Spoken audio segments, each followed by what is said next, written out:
Guess I can save. Man, I didn't even save the end of chapter 4. I really flubbed up that whole transition. For those of you watching on YouTube, this is probably going to be the end of this video. I hope you guys enjoyed. If you did, please consider subscribing to the channel and liking this video, and leave a comment down below.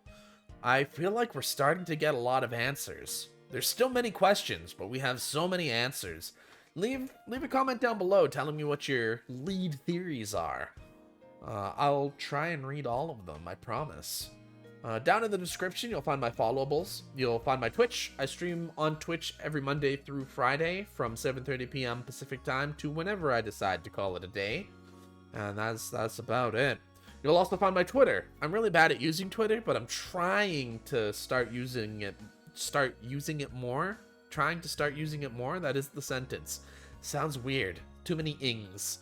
I'm trying to use it more. So go follow me there, and maybe I'll give you a chuckle or two. I don't know.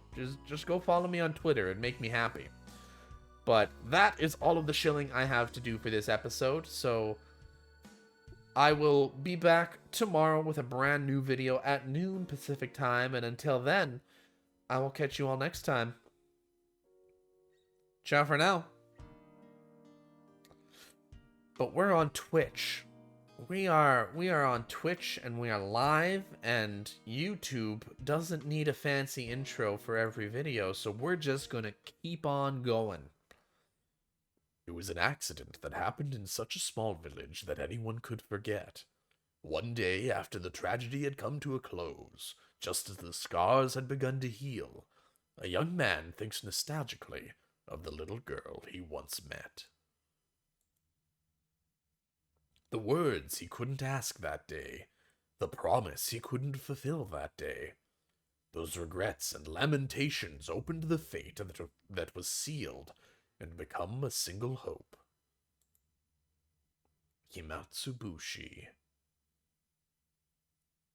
Fate isn't only about happiness, but there is no one that would wish for unhappiness. Midsummer 1985.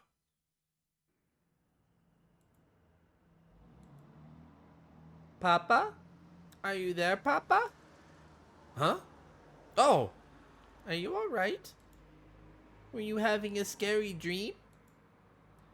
Miyuki was sitting next to me. I quickly patted her head after hearing her say that. I must have had a bad dream while sleeping in the cabin. I was sweating profusely. No, it's nothing. I guess it's a little hot in here. I tried to wipe away the sweat while answering, and looked around for a handkerchief or towel. And then, a cold drop ran down my forehead. Miyuki turned to me and smiled, then wiped my face with the towel she received at takeoff. Thanks, Miyuki. Of course. Thanks to her, I was finally able to shake off my slumber. So I got up from the aisle seat and looked out the window. I wrapped my arms around Miyuki in the window seat and listened to the noise as the land and sea blew past us before our eyes. Wow, it's Hokkaido! Hokkaido is so big! And then the plane gently turned before entering the airport runway. Arriving at the lobby, I glanced around, looking for Ooishi, and was met with a familiar gruff voice calling out to me. Oh no. Oh no, I have no throat lube. Oh no! Oh no! Akasaka-san! How many years has it been? It's been a while, hasn't it? Ooishi-san! It really has been a long time. Ooishi clapped his hand down on my shoulder, celebrating our reunion. Akasaka-san, you're looking pretty good. You look like a bona fide frontline investigator now. You're looking quite dapper yourself. Your posture seems a lot better. Is the ballroom dancing paying off? You should give it a try while you're still young. You'd be a hit with the ladies. A real babe magnet. Ooishi had retired and moved to Sapporo, and of all things, had started taking ballroom dancing lessons. He had apparently gotten really into it, and had decided to spend the rest of his new life devoted to that hobby. He was aiming to get his instructor's qualifications before he hit 80 and live out his old age dandily. Oh? And who might this be?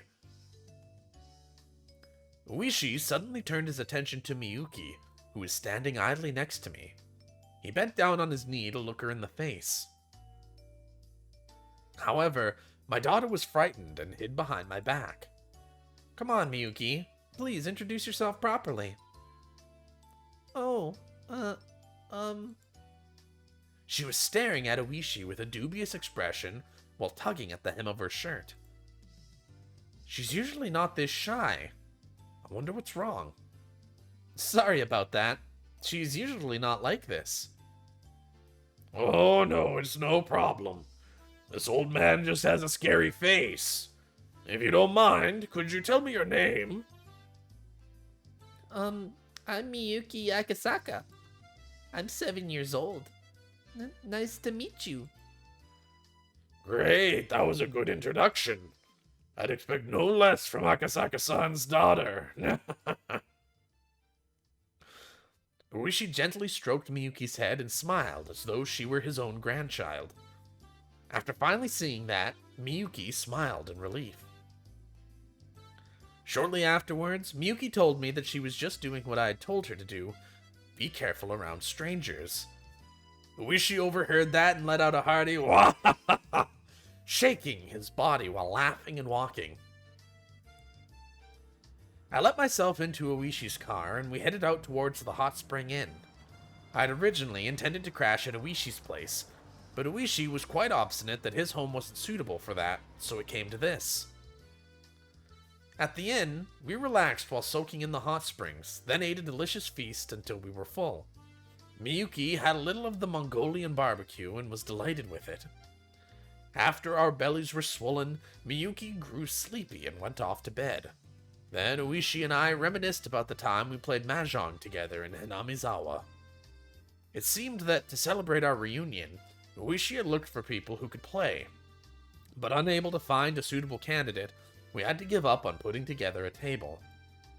As we drank together, we excitedly recounted our exploits during the final manhunt. Did they end up catching those two guys? Nope. In the end, the search team never found them. They were probably hidden by the villagers, then sent overseas or somewhere else far away to lay low for a bit. Ooishi-san, if I remember correctly, you managed to grab one of their guns, didn't you? Did you learn anything from that? It was a foreign military pistol. It's probably from the ones the gangs in Kansai managed to smuggle in a ton of. We tried to get a match from the rifling, but it didn't show up in any other cases. How about on your end? After that, I was removed from the front lines, so I don't know much. In the end, it seems like everything was settled under the veil of secrecy. Ooishi smiled wryly as he sipped his chilled drink. What happened after that? Sure was tough, huh? It's been 7 years now? Yeah. We held the memorial service a few days ago. I've become estranged with my father-in-law lately, so it was rough getting everything ready. That must have been a lot of work. It was then that the hostess brought in the extra drinks that we had ordered before. While the bottles of beer clanked as she brought them in, we halted our conversation. What Ooishi meant when he said it must have been tough. Thinking about that was still hard, but time had healed the wound.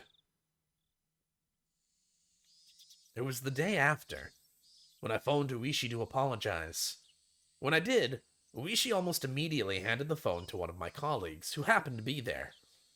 Not only was I injured in the brawl with the suspects, but I disappeared to drink late into the night without leaving any sort of contact information, so I thought he'd definitely be mad. However, all he said was that it was something he couldn't talk about over the phone, and that I should come to the station as soon as possible. At the time, I could only think that he must have been really pissed off. But when I arrived at the station, he said this. It seems your wife was involved in an accident.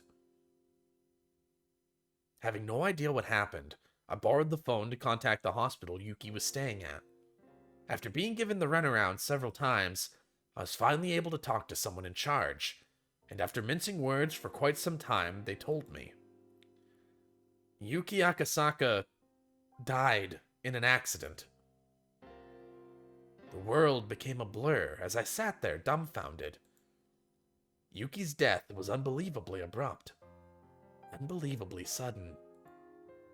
I could have understood if there was some kind of problem during the birth, but Yuki's death wasn't anything like that. On the stairs on the way up to the roof, she just happened to slip and fall. And she just happened to fall on an unfortunate place at an unfortunate angle. That was it. Wanting to blame Yuki's death on somebody, I began to think that it was an act of revenge by the Guardians, that they killed my wife and made it look like an accident. What I learned when I flew back to Tokyo, however, was much more cruel than that. Yuki had a habit of going up to the roof to cool off in the evening. There was an elevator up to the 7th floor, but from there you had to take the stairs to get to the roof. Even late in her pregnancy, when the evening came, she would always head up there. Her father had always said for her not to push herself. But Yuki insisted that until the time she had no choice but to stay in bed, she should be allowed to do as she wished. However, I had never once seen Yuki go up to the roof. I only heard that from her father and the nurses. That was because whenever I visited her, she would spend that time with me instead. I heard the reason why Yuki went up to the roof from a nurse she had become friendly with. She had said that her husband was away on business a lot of the time, and that whenever he called, she was able to cheer him up and give him courage. But when he didn't call, she couldn't do that. Her husband might put on a show of bravado, but in reality, he grew lonesome pathetically fast. She was probably just the same. Whenever he left for business, not clear when he'd be back, she felt very lonely. Whenever she cheered him up, she was actually cheering herself up as well. That's why, whenever we went far away for an important job, on the evenings he didn't call, at the very least, she felt that standing underneath the same sky, her feelings would reach him. At that moment, I remembered the words that girl had told me, that it was best that I go back to Tokyo right away, otherwise, there would be something I'd regret horribly. Yes, that's it. Because I was away on business that day, Yuki had headed up to the roof. Had I known that this would have been the result, had I done as the girl had said and dropped everything to head back to Tokyo, I might have been with Yuki on the day she died. If I was with her, she wouldn't have gone up to the roof. The day my wife died was on the evening of the 3rd day of my trip. Yes, it was right before the time I had the sudden urge to hear Yuki's voice and ran around the village trying to find a phone.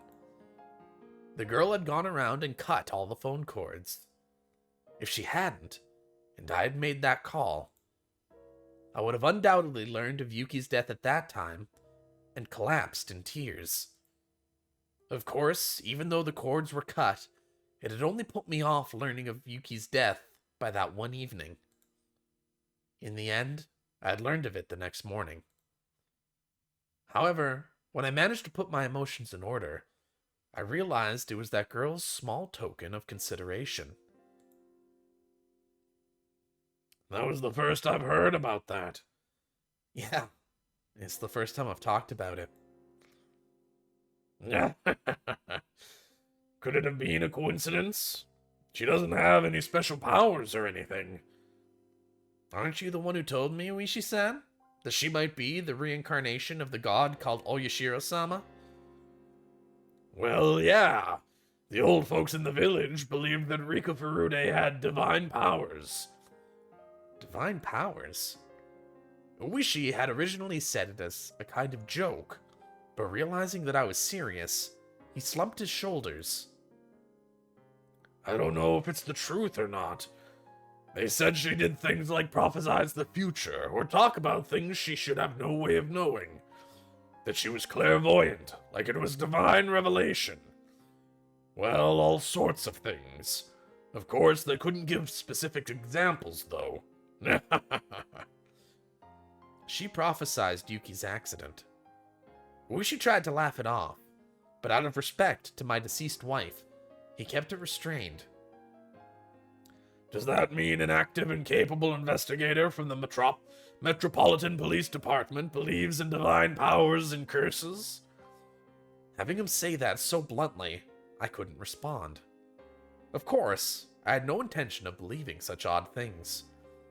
But he could only say that because he didn't know what I did. Since I met that other girl, who both was and wasn't Rika Furude, I couldn't deny the existence of any otherworldly entity. Of course, I can't deny that it might not have been prescience, but rather a warning. Not prescience, but a warning. If what the girl had said was a warning about Yuki's accident, then things became much easier to understand.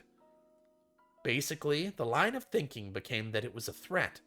Because I didn't go back to Tokyo, my wife was killed in a way that made it look like an accident. Not satisfied with the investigation into your wife's accident? Of course I suspected foul play. I pored over the results, and even carried out my own personal investigation.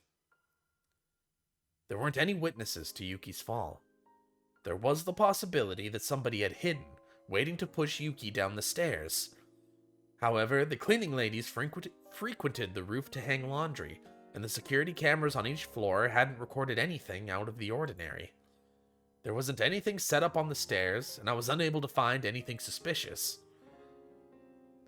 In the end, even after my personal investigation, I can't think that anything else happened other than a simple accident. Well, of course, these were the guys that took the minister's grandson hostage.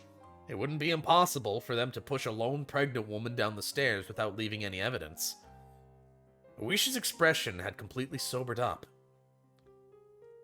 They murdered your wife? When Yuki died, I thought that as well. More precisely, I wanted to blame somebody, so I created the most viable scapegoat. But without any clear evidence, that violent notion faded along with the wounds in my heart. Did that girl know beforehand about my wife's death and was threatening me? Or did she prophesize that death and was offering me a road to salvation? If I had to choose between the two, I would tend towards the latter. Ooishi smiled slightly in disbelief as he poured more beer from his bottle.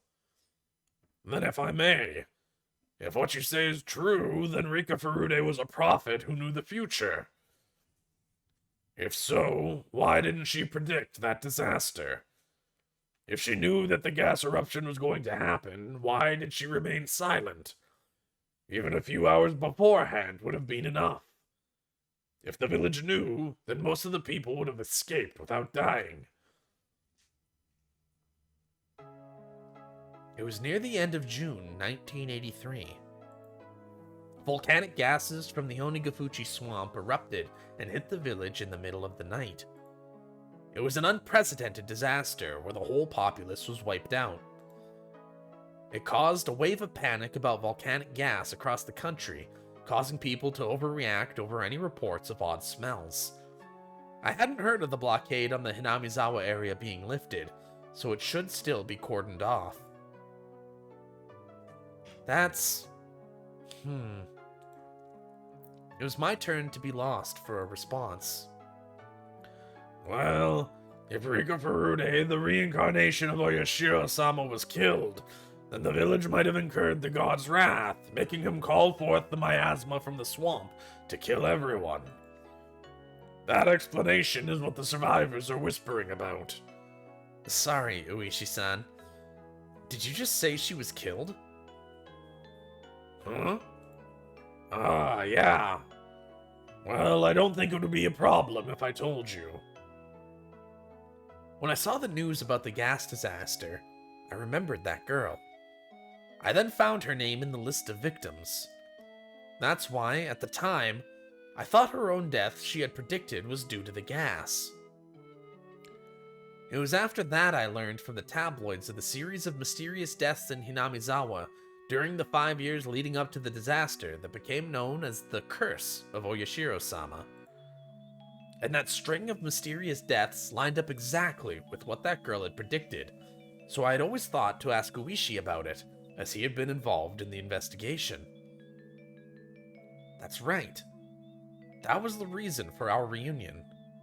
But right now, Ooishi had said Rika Furude didn't die in the disaster, but was killed?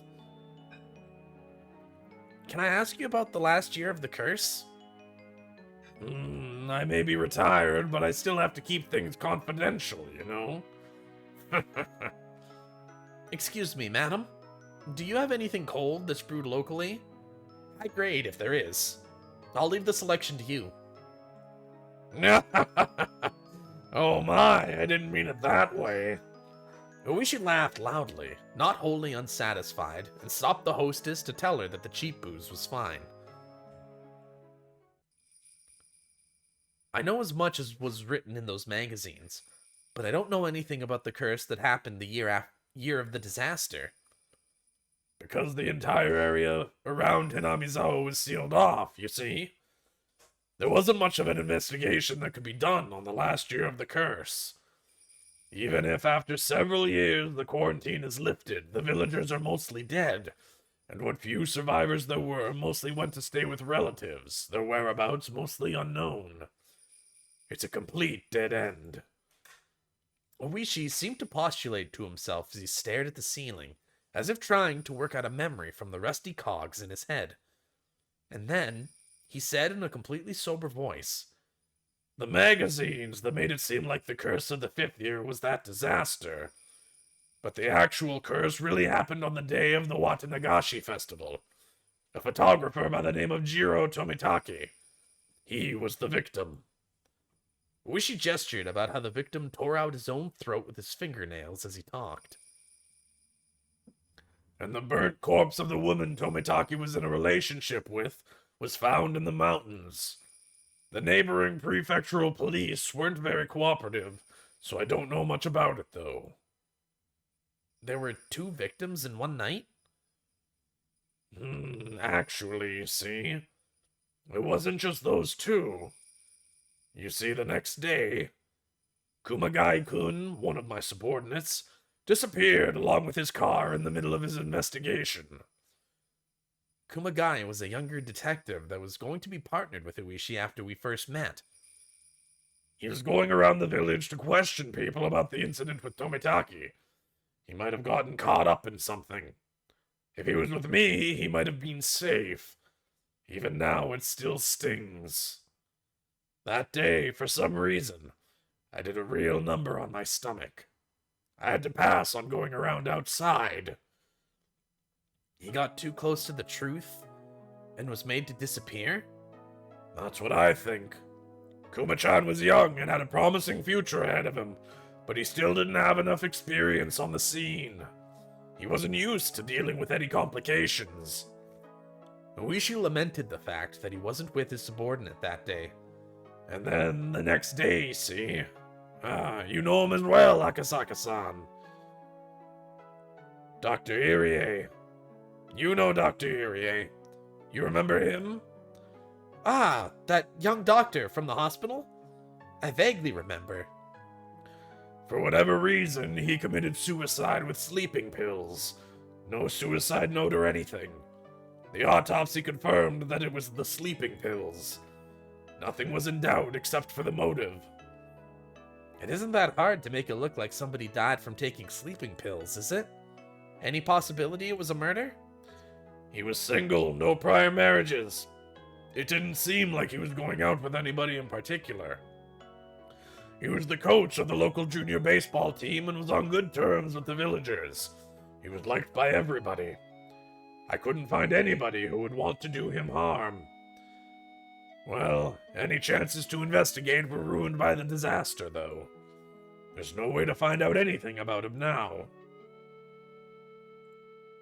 Then, what about Rika Furude's death? It was that day. Around noon, some of the old folks who were visiting the shrine discovered the corpse of Rika Furude. Murder? Before we continue, you should probably stop eating the squid suman. That bad? Ooishi nodded firmly. The corpse was found on the shrine grounds next to the donation box, although she was probably killed somewhere else. That's because, while she was completely naked, there wasn't any dirt on the soles of her feet. Any sign it was some sort of sexual assault? According to the autopsy, there wasn't any indication of that. What we know is that she was rendered unconscious by some sort of drug, carried to that place, then had her abdomen sliced wide open. Her organs were deliberately removed and scattered about. Unconscious? Then she wasn't cut open after her death?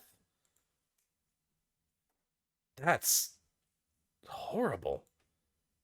That girl's prediction was right on the mark. I'm pretty sure she was more detailed about the other deaths that led up to her own. For example, I think she said that the housewife that was beaten to death on the 4th year had her head split open. Then in that case, did she know that her own death would be so terrible? There must have been some moments where she wanted to doubt the validity of her own predictions. But as people died exactly as prophesized, as the years passed, that prophecy would only come closer to fruition. And then, facing the final year, unable to struggle against her own destiny, her all too young life was snuffed out. And in such a cruel way.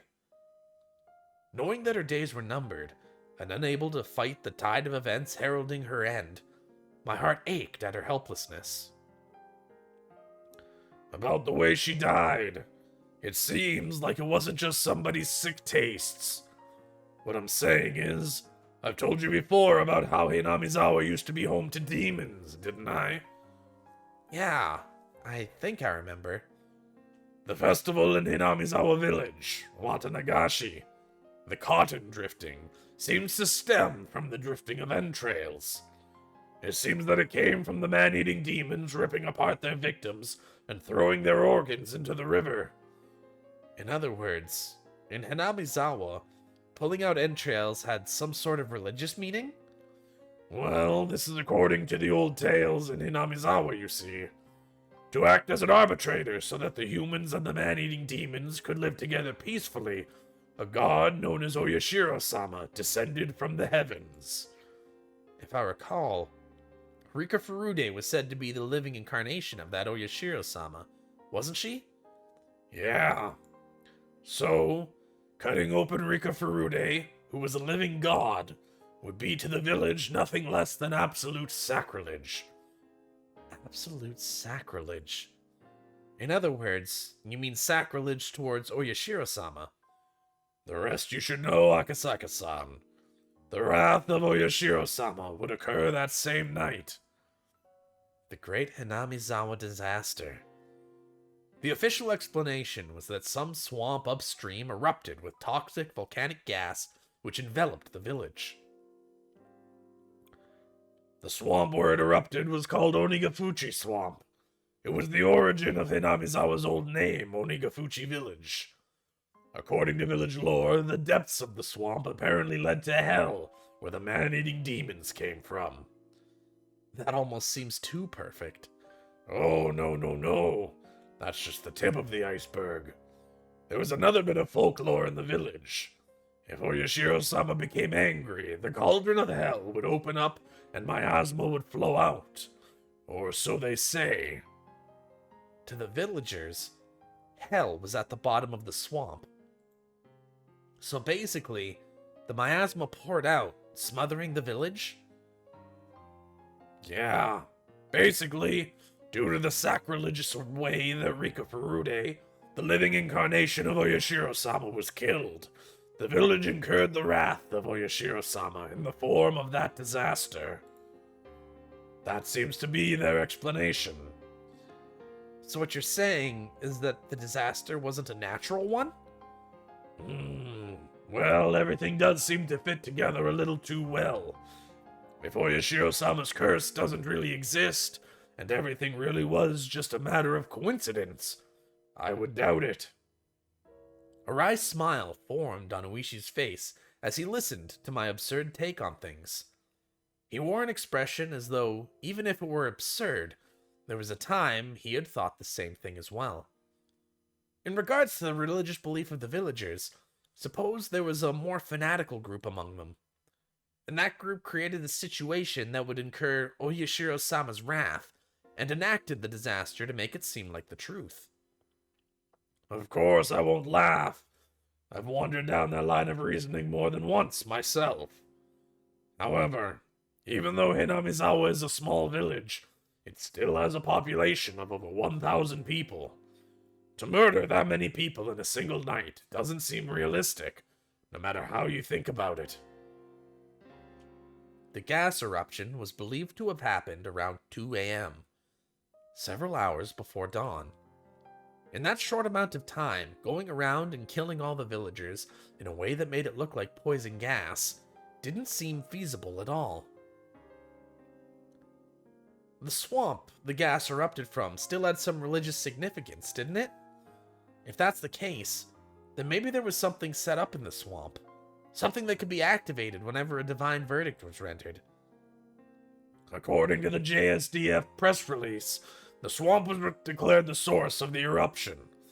This was after everything was thoroughly looked over by their investigative team. If anything like that was set up, I think they would have found it. It wouldn't necessarily have to be in the swamp itself. Come on, haven't you ever heard about it? The old story about how when a faraway spring dried up, the village spring dried up as well. What do you mean by that? Many waterways are connected by underground aquifers. Aquifers. Swamps and springs are only the parts that manage to pop above the surface. So what you're saying is that Onigafuchi Swamp is connected to another swamp or spring, and there's something the villagers rigged up there long ago, something that changes the pressure of Onigafuchi Swamp, causing it to erupt with poison gas? Is that what you're getting at?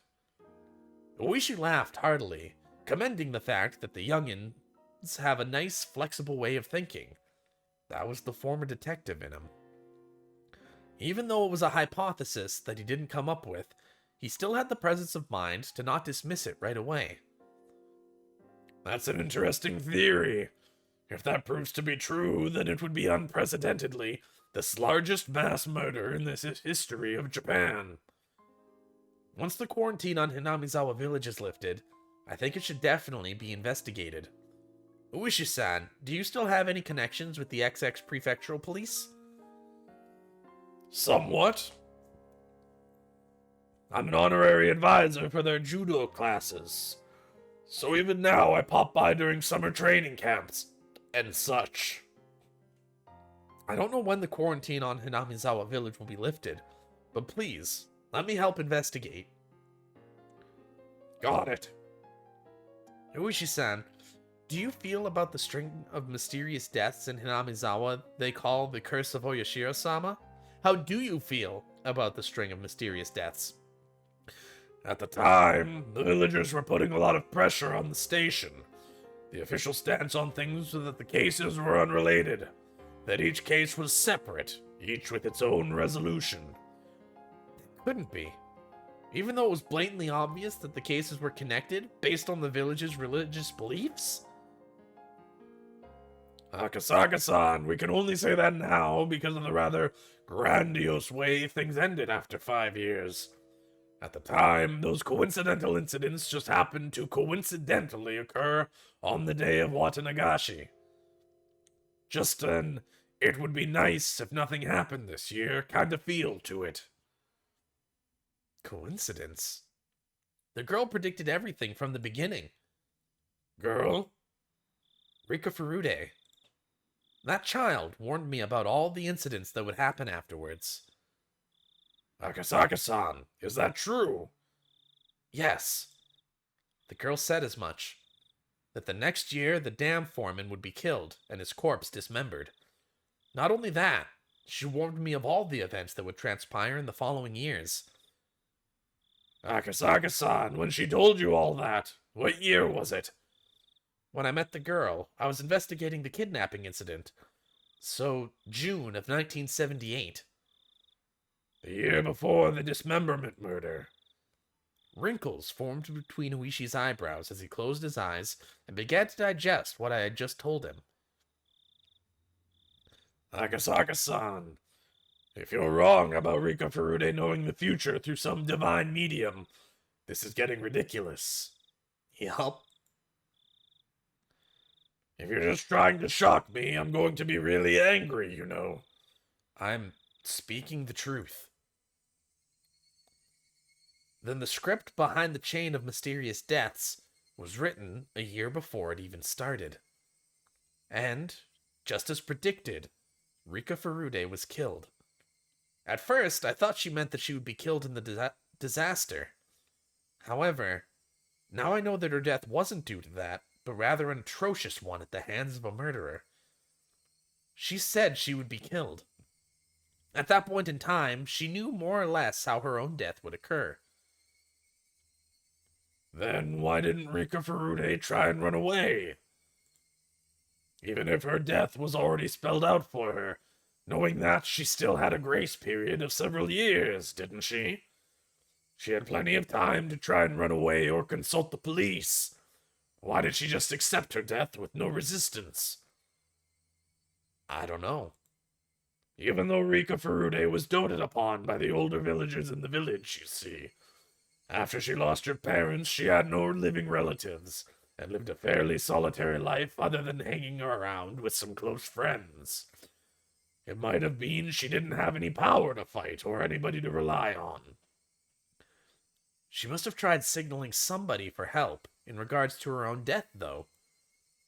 You know very well that the village and the police weren't very amicable with one another, Akasaka-san. At the very least, I never heard anything about Rika Furude seeking protection from anybody. Or it could be that she simply resigned herself to being a religious sacrifice. It could have been something like that.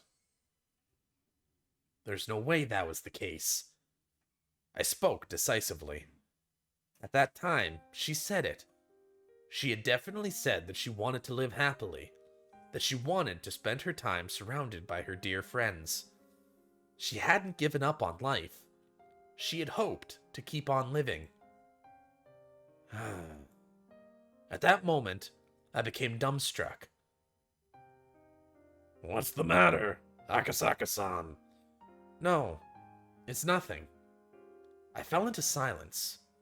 Ooishi folded his arms and began murmuring in contemplation again. Eventually, he stood up and headed towards the hallway to find the hostess, yelling that he wanted a pen and paper. When Ooishi, noisy even though he was just thinking, left, the room immediately fell into a chilled silence. I stood up. It was then I realized that I was drunk enough to be unsteady on my feet. When I slid open the window, a beautiful, yet somehow ephemeral moon drifted across the night sky. It was just now that I realized she hadn't accepted her own death. She wanted to keep living, happily and joyously. She had said that quite clearly to me, but I was a fool. I hadn't been asked explicitly, so I hadn't realized it. She had made it clear as day that she didn't want to die. Wasn't that her cry for help? She didn't say as much that she wanted help, but even given that, it wasn't as though she wasn't looking for salvation. Without any family and unable to trust the police, she instead told somebody without any relation to the village, somebody from a faraway place. Me. Help me. She had gone around and cut the phone cords. If I had made that phone call and learned of Yuki's death, I probably would have fallen into despair. If I was in that state, even if she was looking for help, her cries would have fallen on deaf ears. That's why, knowing everything, she had cut the phone cords.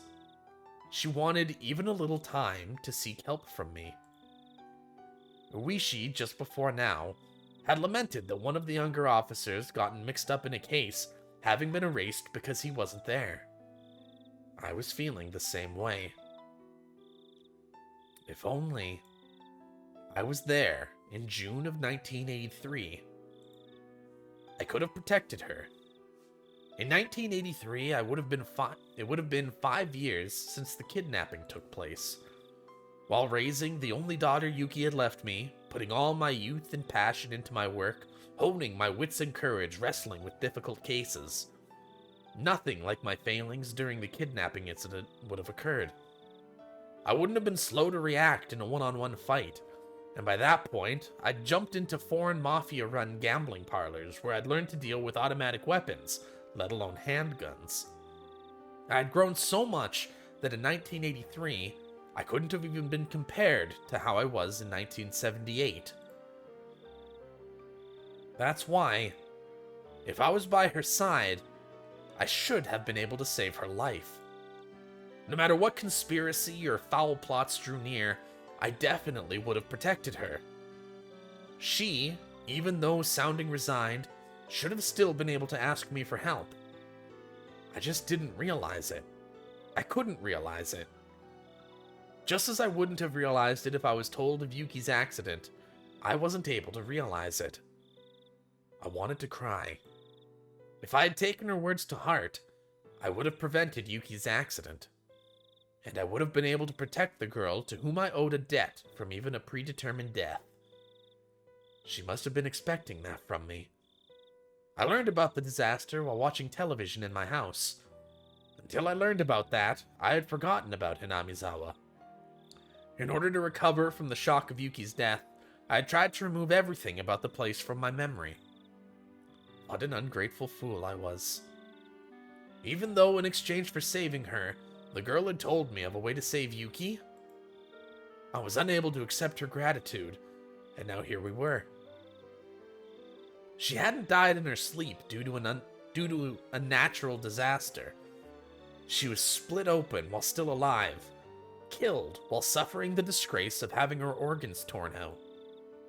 She must have known beforehand that on that day, on that year, she would be killed in such a terrifying way. But even knowing what end awaited her, she was all too weak. A lone girl, without anybody to rely upon, unable to seek help, had to swallow her own predetermined death, and left this mortal coil. She said she wanted to live. She said she just wanted to live happily. That's all she wanted. She didn't ask for anything extravagant. For any person that was ever born, it was the very basest of desires. She never said a peep about wanting money or that she wished she was in somebody else's situation. She had said it, that if all deaths were preordained, then hers was probably also all according to plan. She might have been a lone, frail girl, but I don't think she would have accepted it all without at least putting up a fight. There must have been, in some small way, some form of resistance that she mustered. And with what she could muster, seeking my help was part of that. God damn it! I howled. I stomped the floor. Why did I become a police officer in the first place? How could I call myself an officer if I couldn't save a single girl from the misfortune that was awaiting her? Was it because there was so much going on at that time I couldn't process the fact that she was asking for help? Yeah, that's right. I was still green. If I was in that situation now, I would have definitely been able to help her. But it was already all over. Even if I wanted to settle the regrets she left behind, Hinamizawa as a dangerous area. Even if I wanted to settle the regrets she left behind, Hinamizawa, as a dangerous area, was still quarantined. Most of the people involved were already dead, with the few that did remain spread around the country, unable to be traced. The stage of that tragedy was still off limits as well.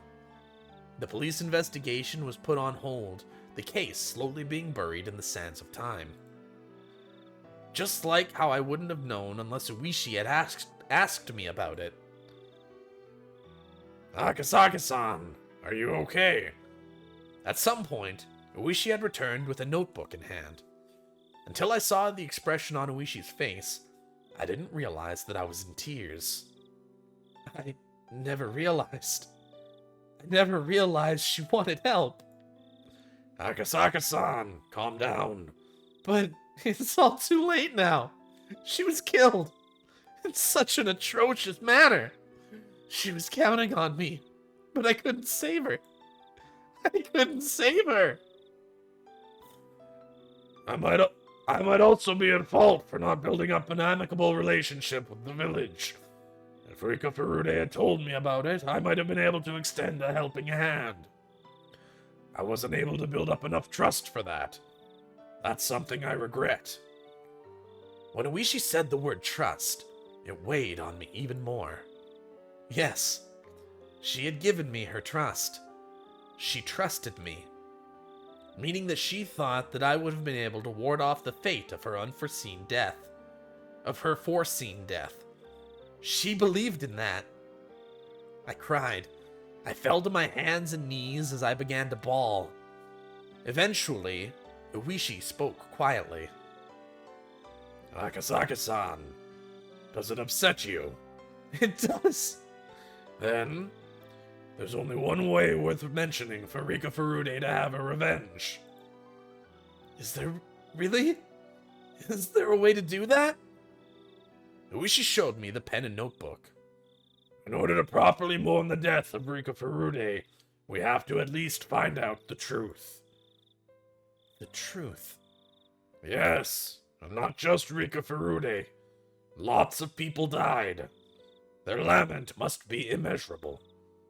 But their deaths were left unsettled because of the disaster, and now we can't even investigate them as their memory fades into oblivion. Many people died. The old man was killed, Kuma-chan was erased. Everybody was a victim. But the police can't even investigate it. Who's going to take care of their parting regrets? Only we can. Akasaka-san. We find the truth. Yeah, we'll find it.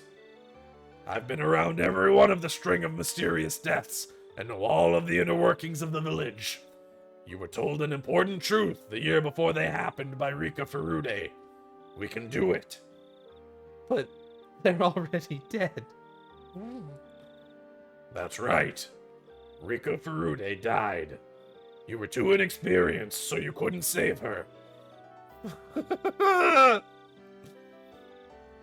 Ooishi grabbed me, who was a wreck, and lifted me firmly by the lapels. That's why. To atone for that, we revealed the truth. If what you say is true, then all the incidents were part of some greater design. If that's the case, then how we investigate needs to change completely. I intend to spend tonight summarizing all the information you and I have, and then get in contact with one of my former subordinates first thing in the morning.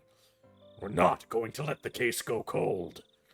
We're definitely going to crack it wide open. Crack it open. Crack it open. We will. Several years have passed, but it's not beyond the statute of limitations. Even if the case has been postponed, it's not closed. It's still going. We're going to keep it going. Yeah, you're right. Let's do it, Ooishi-san. I won't let it end like this. I'm certain we will uncover the truth. We absolutely will. I demonstrated my resolve to Ooishi by crying out those words. And just then... Papa? The sliding door behind me opened, and Miyuki revealed herself while sleepily rubbing her eyes. My shouting must have awoken her. Then she rushed over to me. What's wrong, Papa? Papa, why are you crying? Oh, it's nothing, Miyuki. It's nothing.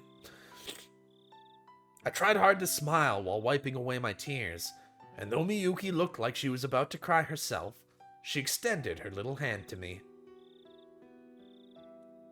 Are you alright? Did you have another scary dream? Don't cry, Papa. And when she makes that gesture towards me, I saw the figure of another girl overlapping with her. And her innocent gaze and innocent expression felt frustratingly nostalgic, filling me with painful torment. A girl who couldn't be here because I didn't reach out to her. She borrowed my daughter's body to offer me words of comfort. Akasaka, please don't cry. It might be a hallucination, maybe a convenient illusion formed from my selfish dreams. However, that was her voice. I'm certain I heard it. Rather than blaming me for my mistake, she was compassionate. Why am I crying? After all, I have something more important to do than crying. Miyuki, before you were born, Papa met a girl in Hinamizawa who was like an angel. An angel? Really? Yeah, she was cute and kind. I wanted her to meet you, Miyuki. Right, that's already an impossible wish. The future is already gone. Then I want to be friends with that girl. Eh? I'm looking forward to it. Next time you go, take me with you to Hinamizawa. Even so, there's still something I can do. Ah, of course. We'll meet her together someday. I'm sure of it. Yep. Someday, I'm sure, we will see her again. That summer, the Higurashi cried in Hinamizawa. Ooishi and I vowed to bring the truth of the case to light and stood up. Everything ended in 1985. I, at least wanting to apologize, had searched for her grave. After the state autopsy, her remains were entrusted to one of the shrine's followers. In the future, when the quarantine on the Hinamizawa area was lifted, they would be returned to her family grave. However, unsure who exactly took the remains of Rika Furude, until today, I couldn't even apologize to her. In the future, when the quarantine on Hinamizawa is lifted, all I could do then was wait until whoever that person is returned to the grave. What I could do right now was not apologize to her. Instead, until I was able to meet her again, I would reveal the truth and dispel her regrets. Even now, sporadic eruptions of gas in the Hinamizawa area meant that the prospect of the quarantine being lifted wasn't happening anytime soon. Most likely, it seemed that she had no intention of meeting me again until I found the truth. That's why the quarantine wouldn't be lifted, or so I thought. Until the day I grasped the truth. It was the following year. Ooishi and I co-authored a book on the string of mysterious deaths leading up to the great Hinamizawa disaster. I decided on the title, Higurashi, When They Cry. That was because for those few days I was in Hinamizawa, the sound that I remembered the most was the cry of the Higurashi. I could only wish that based on this book, those people involved with that incident could refresh their memories and bring to light a new truth. But more importantly, that nothing like this ever happens again. I wrote this in the afterword. Why did this tragedy happen? We can't reach the truth by ourselves.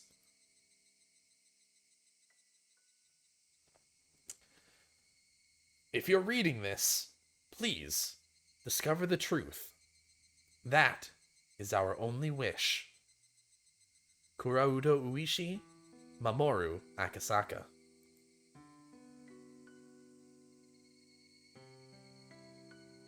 This year, the quarantine on Hinamizawa still hasn't been lifted. Oh, that's it? Is that the chapter? Is that the whole shebang? Oh, yeah, it is. Oh, time for our all-cast review session. Well, let's see what everybody has to say about the information we've gathered here. There were a lot of answers here, and we haven't even gotten to the answers arc. But we're gonna do this now. Thank you very much for playing Higurashi When They Cry, Himatsubushi.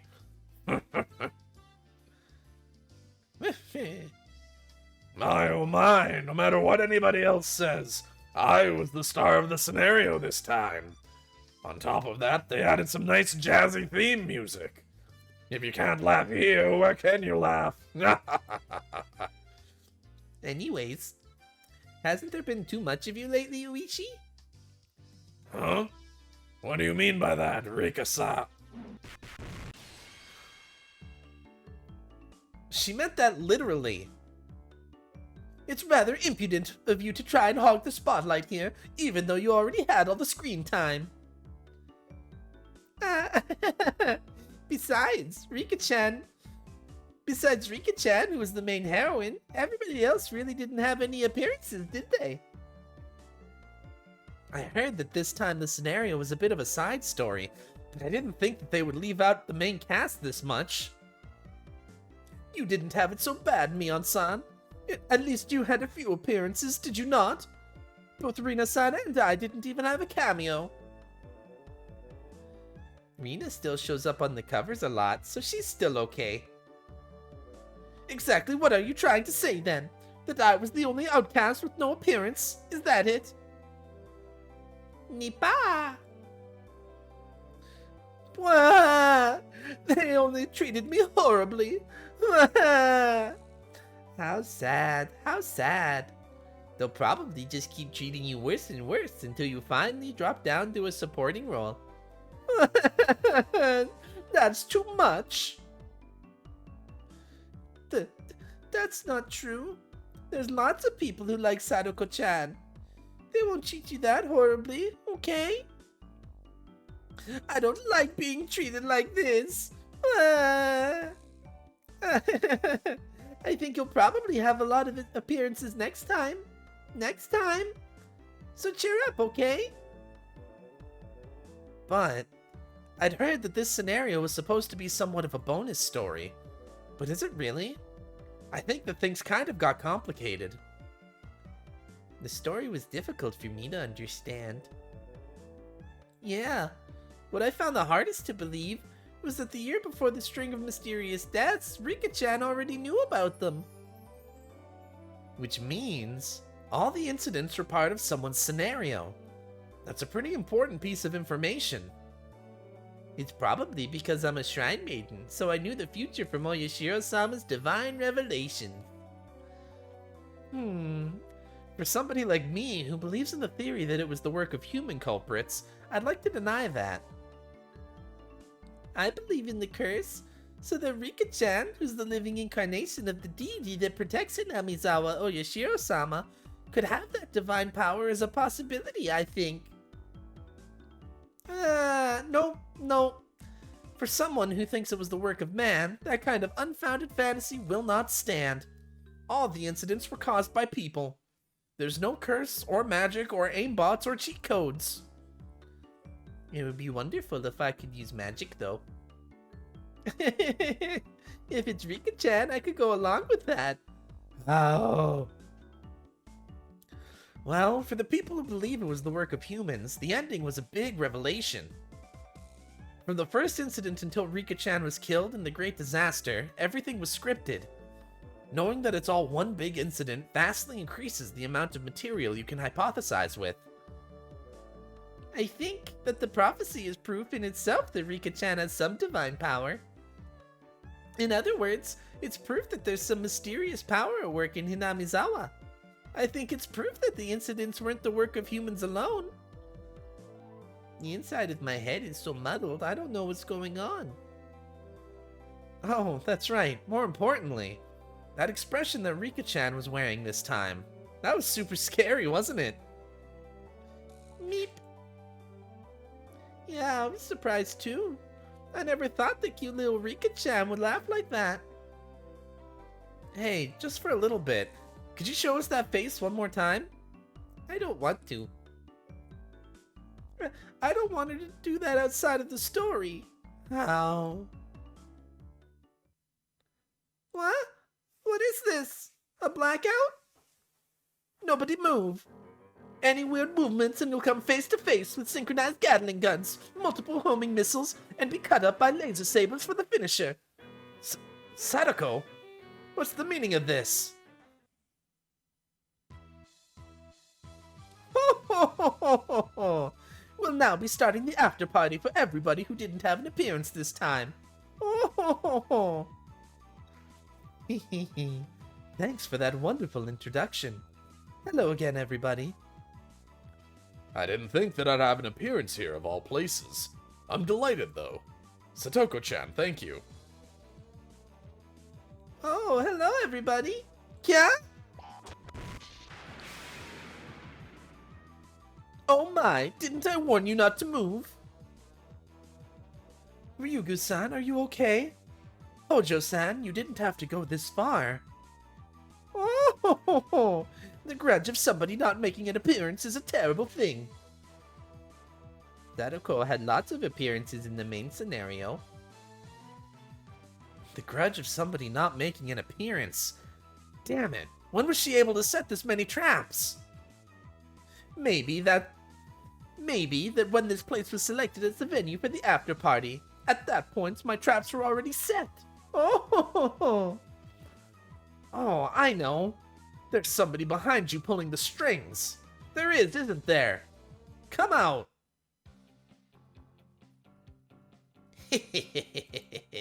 Hello, hello, my sister. How are you doing? Oh, it's Shi-chan. Hello. Gah! I feel sorry for her falling for the same trap twice. I thought it was you, Shion. Even though you get to be the main character for the scenario, this is how you behave? Now you've gone and done it. Even if it is only the bonus scene before the answer arcs, I can't let my sister have all the appearances. I'm not that generous, you know. Well, in any case, I just let Sadako start a little something-something. Shion, what is it that you want? Let's just say I'm securing myself a little safety buffer.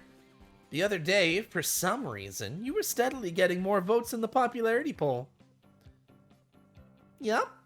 In the first half of the Watanagashi chapter, there were a lot of people getting infatuated with Mi-chan. When your malicious side made its appearance, all the players finally started noticing my charm. Sadako also earned a good reputation during the Tatari Goroshi arc. Rina and Rika-chan have a strong baseline of support. Your popularity has long since faded away. That's why I thought I'd take the time now to crush you and Satoko, who have been getting too many votes for my comfort. So I came up with this elaborate plan. Shion-san, what did you say just now? You're going to crush me as well? You're a little slow to notice, aren't you, Shorty? Here you go. What?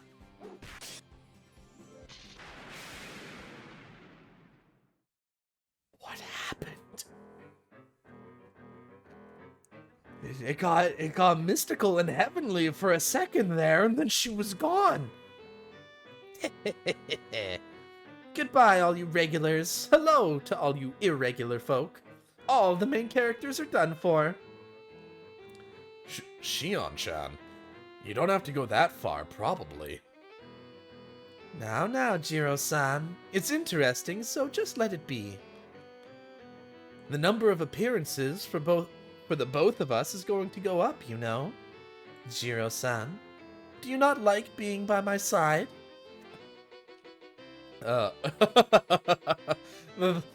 That's not true. Chie-sensei, did Shi-chan pay you off too? I, I'm sorry, Ryugu-san.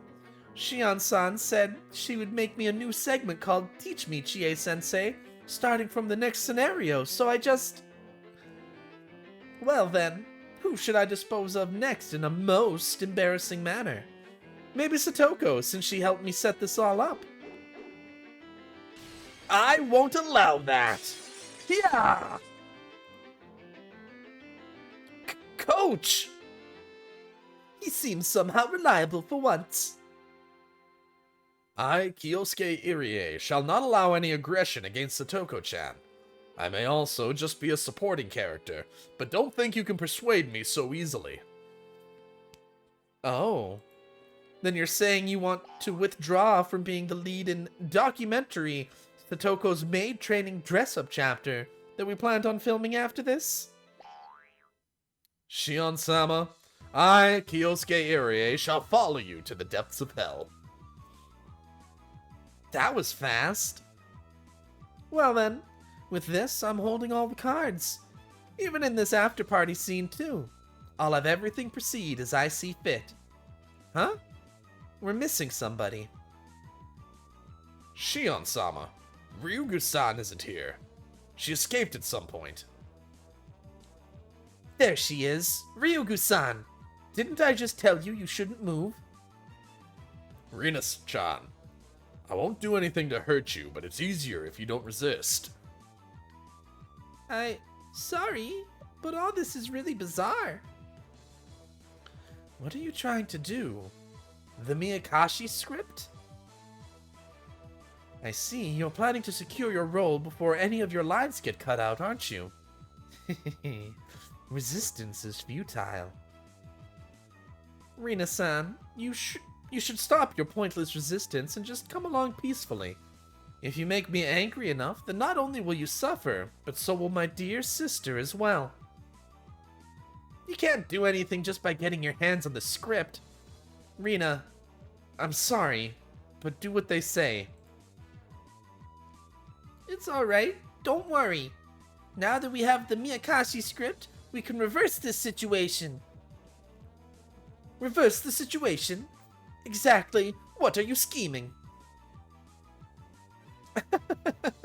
Rina-san, you're pretty good at making me laugh. Then why don't you go ahead and try? Show me how you're going to turn this around. You're spoiled, Shi-chan. Even if you didn't have any appearances in the main scenario, you've had so much screen time during this after party. You're spoiled. When, exactly, are you saying I was spoiled? You don't understand, Shi-chan. Even if it's just the after party, you still have an appearance. You also appeared a lot in the previous scenarios. There's somebody who resents you from the depths of hell, who can't forgive you. Listen, can't you hear it, Shi-chan? That's right. I understand now. I get it. Kei-chan. That's right, he never has any appearances during the after parties. There's no way Kei-chan would allow somebody to monopolize the after parties all to themselves without him. I see. So, how is Kei-chan going to appear here when he's still at the studio recording lines? It's not as if anyone here will have surpassed his workload. That's just your self-centered way of thinking, Shi-chan. Gah, no. That's the voiced word count from Akasaka's part. Chie-sensei, hold Rina back! Huh? Huh? It's too late. It's finally your time, Keiichi-kun!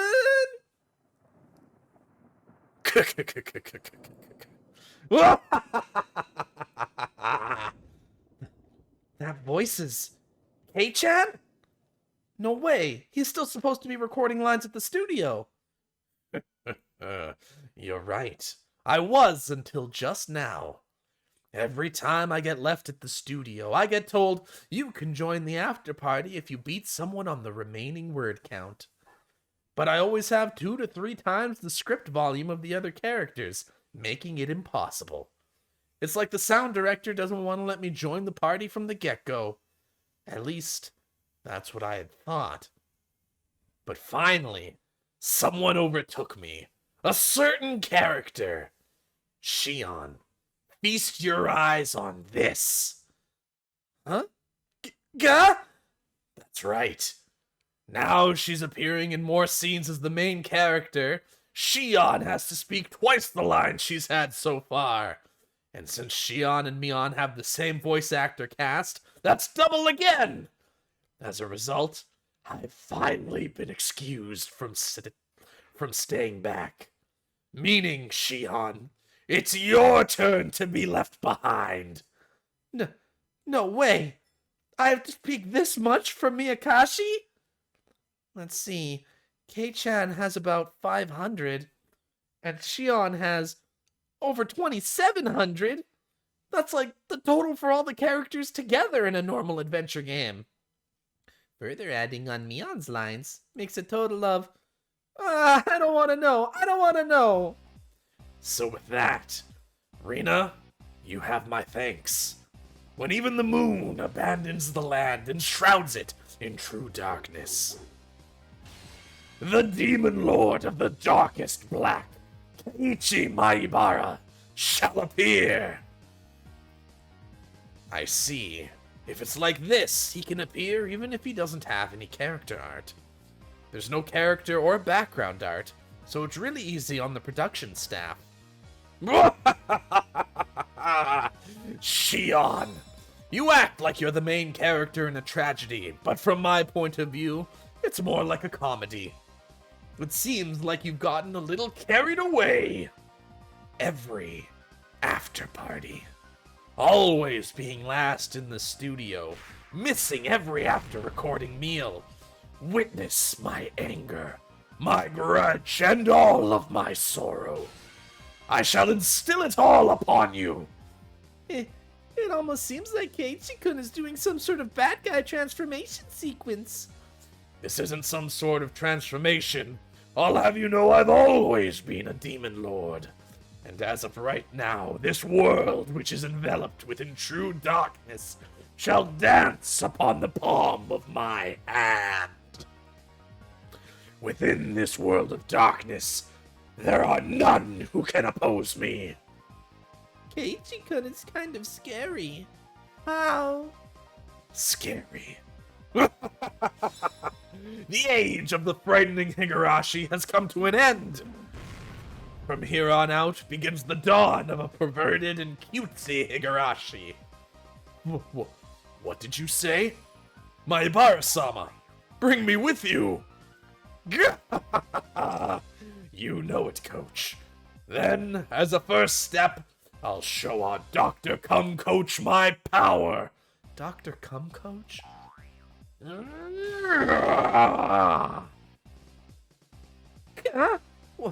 What is this?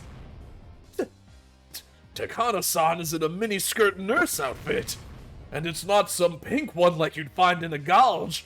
He knows what he's doing. It's a proper pure and innocent white. Even though she's a nurse, she doesn't appear in the outfit even once during the main scenario. You've got to be kidding me. Well then, on to the next target. Rina, this hasn't changed the situation at all. It's just turned it into a different type of crisis. Oh, I can't do anything in this darkness. Now then, who should I make wear what next? Maybe a nice school uniform, gym clothes, school swimsuit triple combo? Maibara-sama, you're the best. How about a bunny girl or booth babe No, a leotard would be good. Could be good too. No, wait. How about just making everybody hyper sexy? But of course, leave the socks on. Oh, that's a good idea. You know your stuff, Coach. I feel like we're finally seeing eye to eye here. Wait, Maibara-san. No, K. Call me Eerie from now on. Call me Dr. Eerie. You can't forget about us. Tommy and Cloud are already on your side, Kay.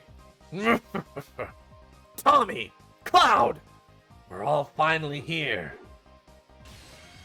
The Elite Four have arrived. Finally, with Kay at their head, the evil Elite Four made their grand entrance. With the complete darkness, the Demon Lord of the Darkest Black, Keiichi Maibara, was finally able to reach the surface world. His magical power was without equal. In this darkness, nobody could stand against him. And all must bow. Will the heroines be unable to escape this darkness and be forced to submit to the will of the Demon Lord? Forced to wear embarrassing outfit after embarrassing outfit? Being used as life-size dress-up dolls for all eternity? That's great. More. More. By the way, the school swimsuits are the classic type, right? I won't forgive you if they're the competitive swimming style. Damn it. Shion, thanks to you it ended up like this, so do something about it. It's alright, sis. Kei-chan isn't the only one who can unleash their true power amid the darkness. Huh? Did we have such a convenient ally? You're rather impertinent, Shion Sodazaki. Also, if you were expecting help from the principal, that's too bad. This is the ultimate desire of young men. If you call yourself a man, do your best, is written on this nice little authorization slip here. Of course, you won't be able to rely on the newcomer Akasaka-san either. He's been on a private couple's hot springs vacation his wife's family set up for them since yesterday. In other words, all the bases are covered. You're so naive, Kei-chan. Even characters who have art are able to reveal their true form in the darkness. Chie-sensei! That's how it is, Maibara-kun. It's dark, so I can't really tell, but it seems like Chie-sensei's outfit is different. What are those? Are those swords in her hands? They couldn't be. The black... Any more than that is a secret. Nippa! Maibara-kun, that was just a little too much mischief on your part. The church can't overlook any more than this. Wait a minute, this here, there's no way. Right, that's cheating. It's against the rules. Hey, she can't do this, right? Wait, you can't use that big one. Huh? Her arc drive has startup invincibility. The 7th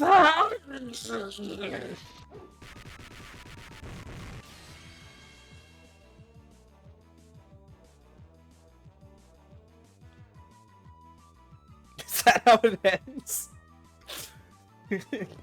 Keiichi just gets obliterated?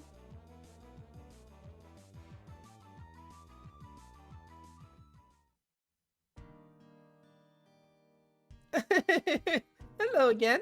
Thank you very much for playing Higurashi When They Cry, Himatsubushi. I think you already know this, but Higurashi When They Cry is a type of visual novel without any choices.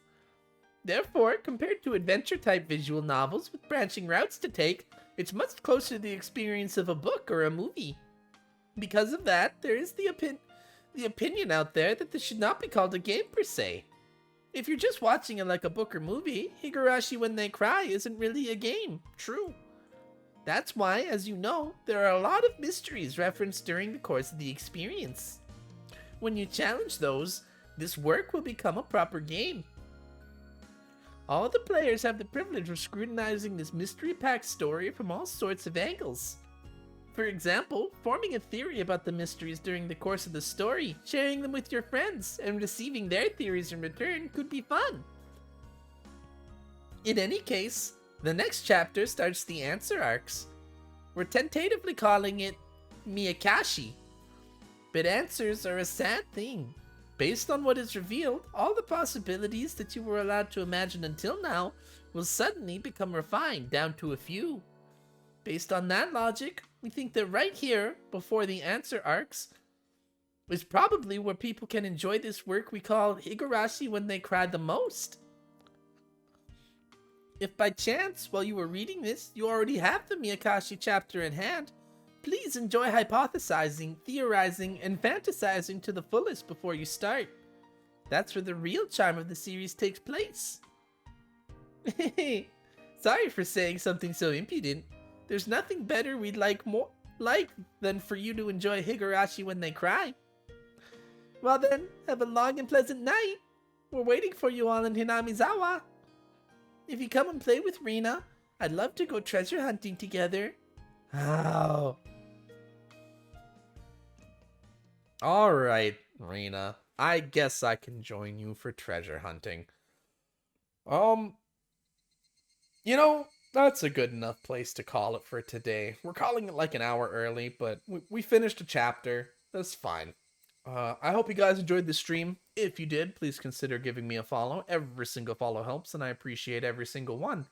If you're watching on YouTube, please consider subscribing to the channel and liking this video. Also, leave all of your theories down below. Just spew them out. I don't care how ridiculous they are, how stupid they are. You could say that Keiichi is an elder god from Cthulhu times, and he's been trapped in this scenario for thousands of years. I don't care. You can come up with whatever you want and post it down there. You could say that, I don't know. I was trying to come up with something cool, and there's just, once you put pressure on it, you just get a roadblock, and it's all gone. What kind of out there suggestions could you make? You could say that Rina is is Loki from the Marvel movies, and he took the Tesseract to Hinamizawa and disguised himself as Rina and is the true mastermind behind all of Higurashi. I don't care. Come up with whatever you want and leave your thoughts down below before you yourself continue watching into the answer arcs. Yeah, if you check down in the description, you'll find my followables, you'll find my Twitch. I stream on Twitch every Monday through Friday from 7:30 p.m. Pacific time to whenever I stop. And yeah, that's about it for Twitch. You'll also find my Twitter. I'm trying to use Twitter more, so go follow me there. Having followers on Twitter just gives you a little more clout for interacting with people. So go follow me on Twitter. That'd be really cool. That'd be really nice.